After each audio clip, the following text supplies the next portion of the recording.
Some crimes are so heartbreaking or shocking that they change laws, change society, or even earn the label Crime of the Century. But the stories that made headlines in decades past aren't necessarily remembered today.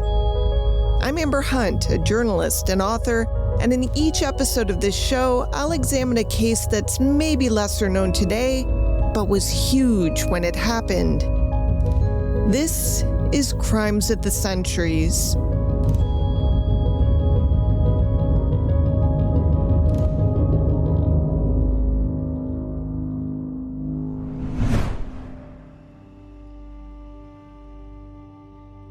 The Catalina Foothills sit north of Tucson, where the desert starts climbing toward the Santa Catalina Mountains and the houses get bigger and quieter and farther apart. The neighborhood is all tans and reds, the colors of the desert itself broken up by spots of green from the trees and cacti that somehow thrive in the arid heat. It's the kind of place that feels removed from the city, even though the city is right there. The houses don't announce themselves from the roadway. You have to know where you're going. Nancy Guthrie's house is like that. You can't really see it from the street. On the evening of January 31st, 2026, a family member dropped Nancy off at home. It was a normal night. She had spent time with family, and now she was back. She went inside. The family drove away. Sometime in the small hours of February 1st, Nancy's doorbell camera was disconnected. At 2:12 in the morning, its software detected motion minutes before her pacemaker stopped syncing with her Apple devices. There was no active subscription to save the doorbell footage. It should have been gone. But it wasn't, not entirely. More than a week later, investigators would pull imagery from residual data buried in back-end servers working with private sector tech partners. What they found was a masked, armed man at Nancy's front door. And then Nancy was gone. She had just turned 84.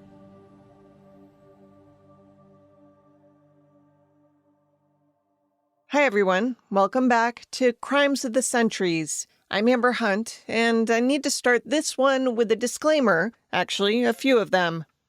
First, this is a standalone bonus episode. It's unrelated to the episode that dropped last Monday and the one that will drop in a few days. Second, this episode is an experiment. I've been covering crime for more than 30 years, daily newspapers, long-form investigations, the whole arc from police scanner to podcast. And I walked away from daily journalism deliberately because Crimes of the Centuries is built on something daily journalism doesn't really allow: hindsight, the long view, the ability to look back at a crime that made huge headlines when it happened and ask what it ultimately meant, what it exposed about the systems around it, what we didn't understand at the time, what history eventually revealed. This episode will have none of that. What I'm bringing you today is ongoing, unresolved, still actively in the news as I'm recording this. Nancy Guthrie has been missing for about 90 days. So why do this here? Well, a couple of reasons.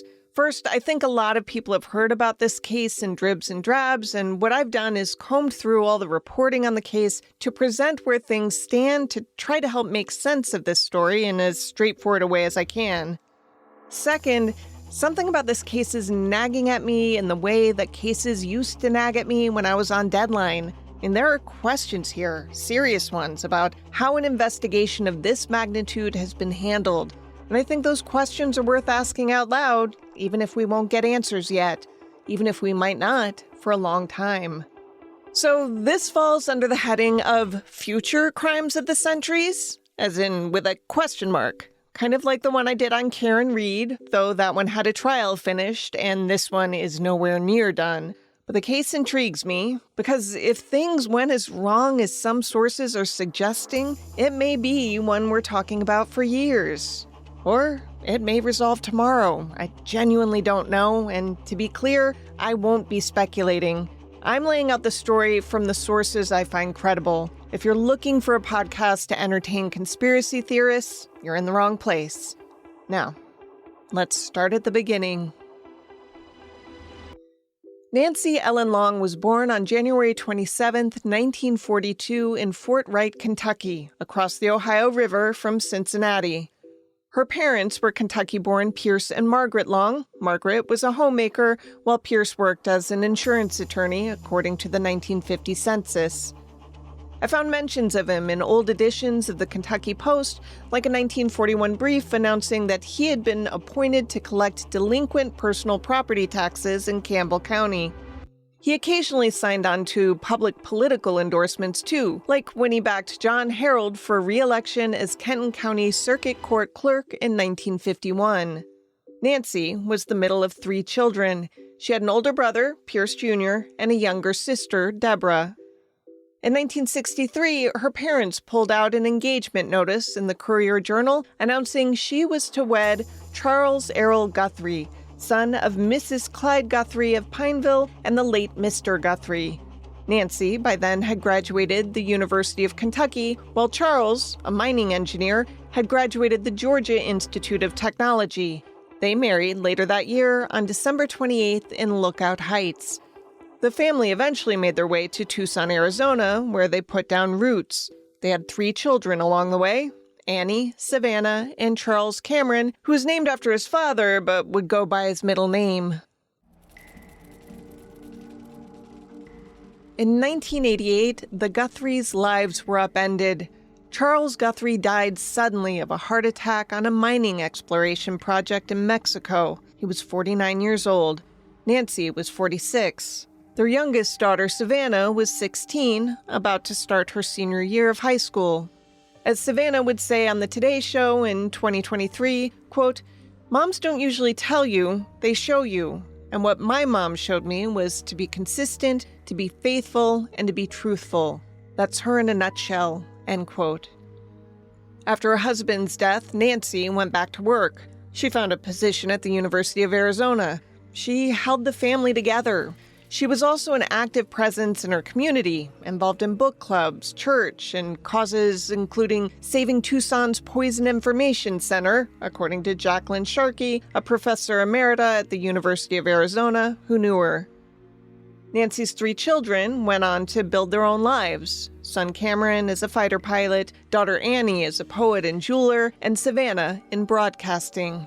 Nancy stayed in Tucson. She's been a fixture there for decades. A church-going woman, a grandmother, a neighbor. She lived alone, comfortably, in the Catalina Foothills in a 3,100-square-foot house with a pretty pool in the backyard. She had house staff, family nearby, and, by all accounts, a life she loved. She once told Savannah on camera that Tucson kept her because of the air and the quality of life. As for Savannah, you almost certainly knew about her long before her mother made these awful headlines. She's the co-anchor of NBC's Today, a job she's had since 2012. But her backstory is worth knowing here because it's woven through this case in ways that matter. Savannah Clark Guthrie was born on December 27, 1971 in Melbourne, Australia, where her father had been stationed for work. This was the last stop before the family returned to the United States 2 years later and settled in Tucson. That's where Savannah grew up. She went to Amphitheater High School. She has some wonderfully 80s hair in a few of the yearbook photos there, and then to the University of Arizona for journalism. After that, she headed to Georgetown University Law Center, where she graduated magna cum laude and scored first on the Arizona bar exam. She worked briefly at a white shoe law firm, was offered a federal clerkship, and then walked away from law to go back to broadcasting. She is also a person of deep faith. In her 2024 bestseller, Mostly What God Does, Guthrie credits her parents for her religious upbringing and describes how her faith has helped her navigate the most difficult times in her life. She wrote that one of her earliest memories is of her mother, father, and brother being baptized in their church, and that her sister used to say God was the 6th member of the Guthrie family. That faith is not incidental to this story. It's been a through line in how Savannah has spoken publicly about her mother's disappearance. In 2014, Savannah married Michael Feldman, a Democratic political consultant. They have 2 kids, daughter Vale and son Charles, named after Savannah's late father. So those are two of the people at the heart of this story. When we come back, we'll talk about what happened to Nancy.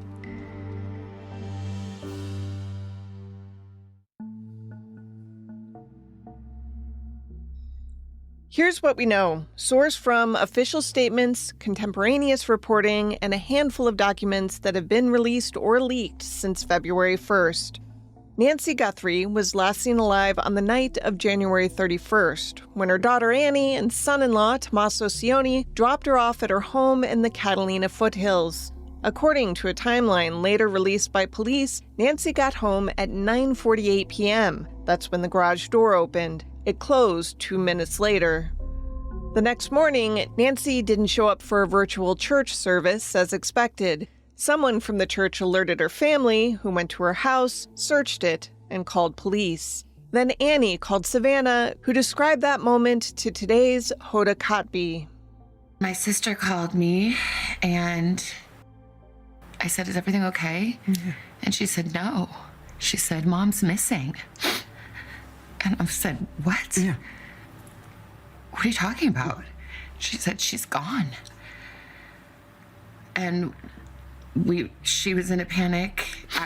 I was in a panic. I'm like, "Call 911. Yeah. She's like, "I did. We've called them. They're here." And we thought that she must have had like some kind of medical episode in the night, and that somehow, the paramedics had come. Because the back doors were propped open. But Annie and her husband realized that didn't make sense. Why would medics leave out the open back doors? Plus, they found no record of Nancy being admitted to any of the local hospitals.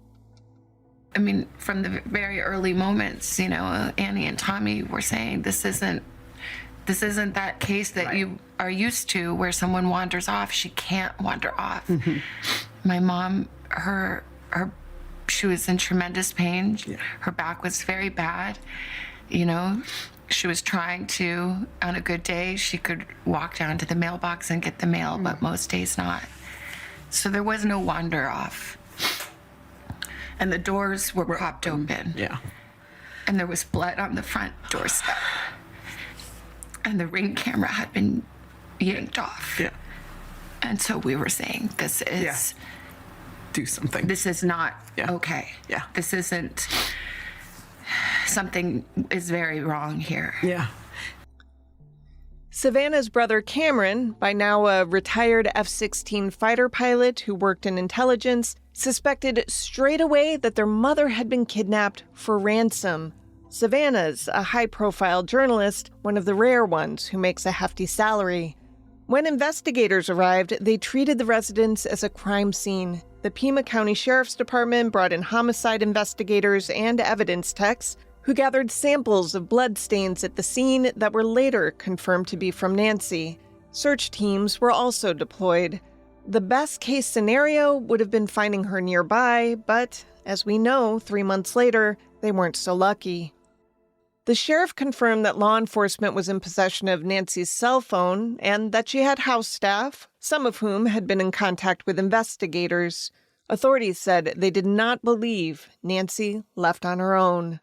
Then came the surveillance footage, or rather, the story of the surveillance footage, which is its own thing. Like a lot of homes in the U.S., Nancy's had a doorbell camera. At 1:47 a.m. on February 1st, that camera was disconnected. 25 minutes later, at 2:12 a.m., its software detected a person or maybe an animal, but there was no video saved because there was no active subscription to the storage service. At 2:28 a.m., Nancy's pacemaker app disconnected from her phone. For those unfamiliar with the technology, some modern pacemakers can communicate with an iPhone or Apple Watch via Bluetooth, logging data and transmitting it to monitoring apps or cardiologists. When that connection dropped, it likely meant Nancy had been moved away from her phone, which was found inside the house, or her devices had been separated from her. It did not mean her pacemaker stopped working, but it did mean something had changed.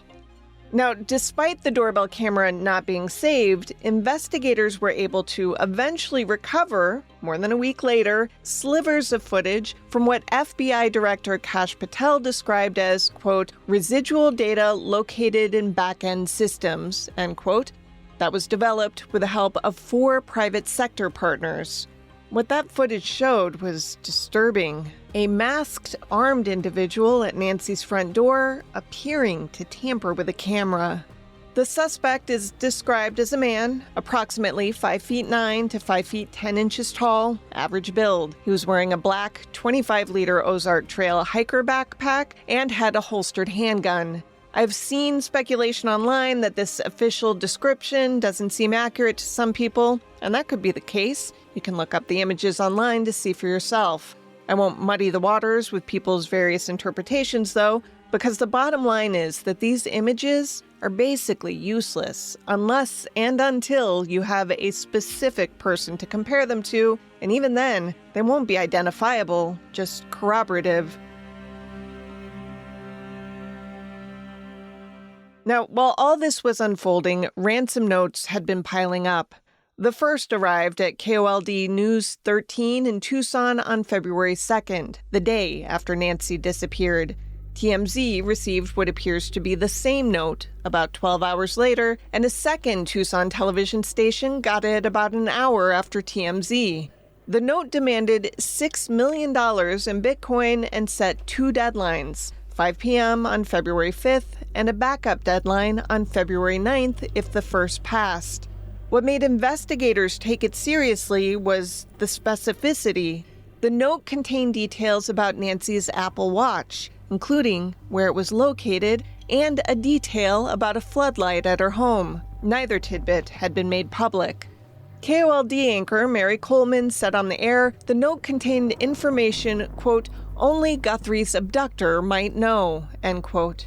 TMZ founder Harvey Levin said the same, telling News Nation the Apple Watch detail in particular seemed to pique the FBI's interest. A second message arrived at KOLD on Friday, February 6th, through the same anonymous tip system. KOLD said this one made no new demands and provided no proof of life. Notably, it came from a different IP address than the first, though both appeared to use cloaking software to hide the sender's identity. Former FBI agents pointed out almost immediately that sending ransom notes to media outlets, including TMZ, rather than directly to the family was highly unusual. But that didn't automatically mean they were bogus. In fact, Savannah later told Hoda Kotb that she and her siblings believed 2 of the notes were real and that they had even offered to pay to get their mother back, but they weren't given the proof of life they demanded. Which is why one former federal agent told News Nation that the ransom demands seemed to be in bad faith. Without proof of life or direct communication, the supposed kidnappers were offering nothing that would actually advance a negotiation. Complicating things further, one of the ransom demands was absolutely a fake, according to the feds. They arrested and charged a California man for allegedly posing as an abductor and demanding ransom, but he was just an opportunist. Allegedly. I want to be clear, he's not convicted. His case is still pending. But here's what authorities allege. Derek Calleja, 42, of Hawthorne, California, texted Annie Guthrie and her husband, Tommy Sioni, directly asking, "Did you get the Bitcoin? We're waiting on our end for the transaction," end quote. 3 minutes later, he placed a 9-second call to a family member. He was arrested February 5th in Hawthorne. He reportedly admitted he'd been watching TV coverage, found the family's contact information on a website, and was just trying to see if the family would respond. His trial is currently set for June 23rd in federal court. The FBI's Heath Yankee was unambiguous. Quote, "We have found no evidence linking this to Nancy's case. It was someone that was trying to profit from it. A total imposter," end quote. Outside of that pending criminal case, nothing has come from all of these ransom demands. On February 24th, more than 3 weeks into the disappearance, Savannah recorded an emotional video acknowledging that her mother may have, quote, already gone home to the Lord that she loves, end quote. As of today, Nancy Guthrie has not been found. More on the case after the break.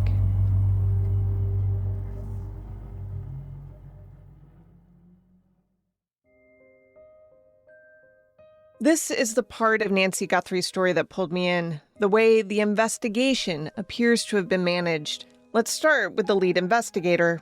According to two sources with knowledge of the Pima County Sheriff's Department, at the time Nancy Guthrie was abducted, only one detective on the homicide squad had more than 3 years of experience. The other 5 had less than 2. And the sergeant supervising them had been put in charge of the unit with just 6 months of experience as a sergeant before he had ever personally worked a homicide case. At least 2 seasoned homicide detectives had already been sidelined, according to one source, because they were not favored by Pima County Sheriff Chris Nanus' leadership team.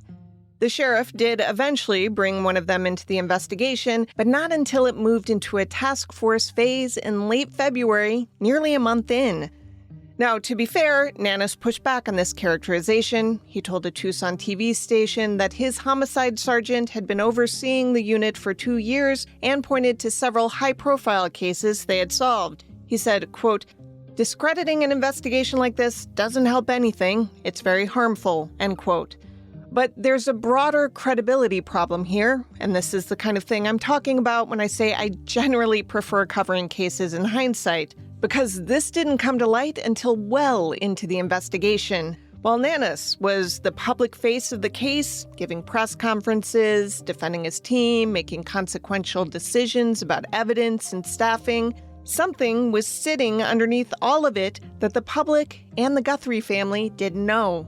In March, the Arizona Republic uncovered records showing Nanus had been suspended 8 times during his tenure at the El Paso, Texas Police Department between 1976 and 1982, a total of 37 days either suspended or on leave without pay.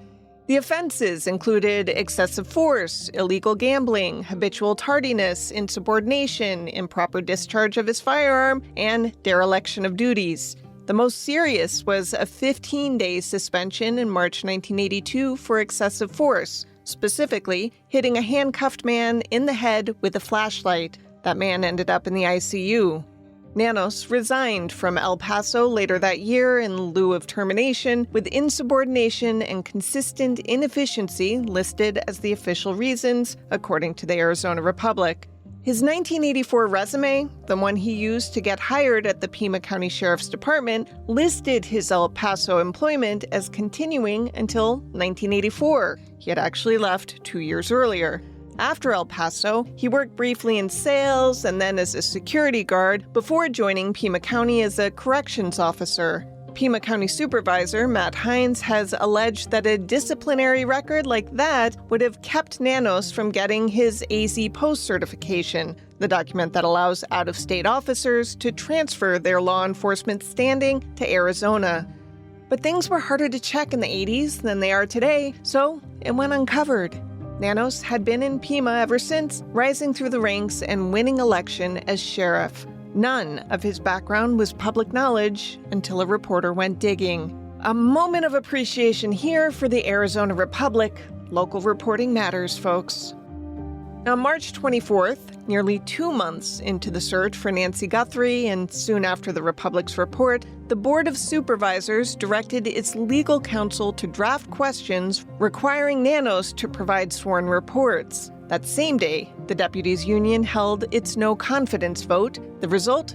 241 members voted no confidence and resign, 65 abstained, 0 voted confidence.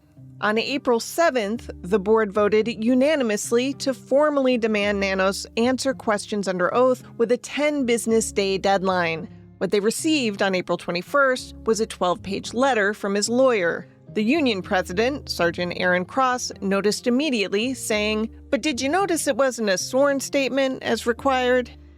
The lawyer's letter acknowledged that Nanos had been suspended at El Paso, but claimed he didn't understand the question when he stated under oath in a separate deposition that he had never been suspended as a law enforcement officer. That deposition came in a First Amendment lawsuit brought by Cross himself. See, Cross had sued Nanos twice in federal court before Nancy Guthrie ever disappeared. In November 2024, more than a year before Nancy vanished, the Pima County Board of Supervisors had already voted unanimously to seek a criminal review of Nanos' conduct, approaching both the Arizona Attorney General's office and the U.S. Attorney's Office for Arizona. The no-confidence vote, the sideline detectives, the friction with the FBI, these weren't problems that emerged because of this case. They were pre-existing conditions. The Guthrie disappearance just put them under a national spotlight at the worst possible moment. And I'll say this, I sometimes get feedback asking me to keep politics out of crime coverage. It's not possible.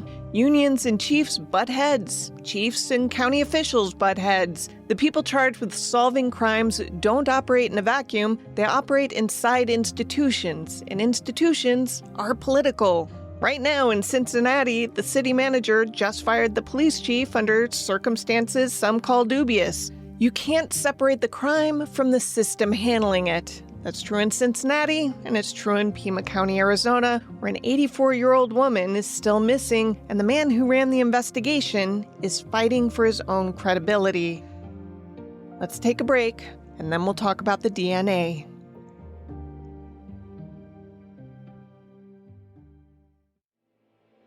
This is the part of the Nancy Guthrie case that gets particularly troubling.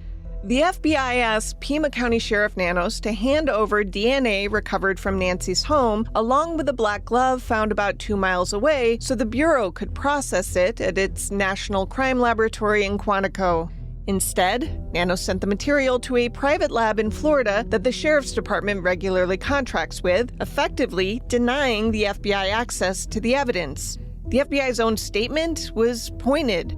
Quote, "There is no new DNA evidence in the Nancy Guthrie case. The FBI requested this material over 2 months ago. The Pima County Sheriff's Office sent it to a private lab in Florida. 11 weeks later, that lab has now transferred an original hair sample to the FBI laboratory for testing." End quote.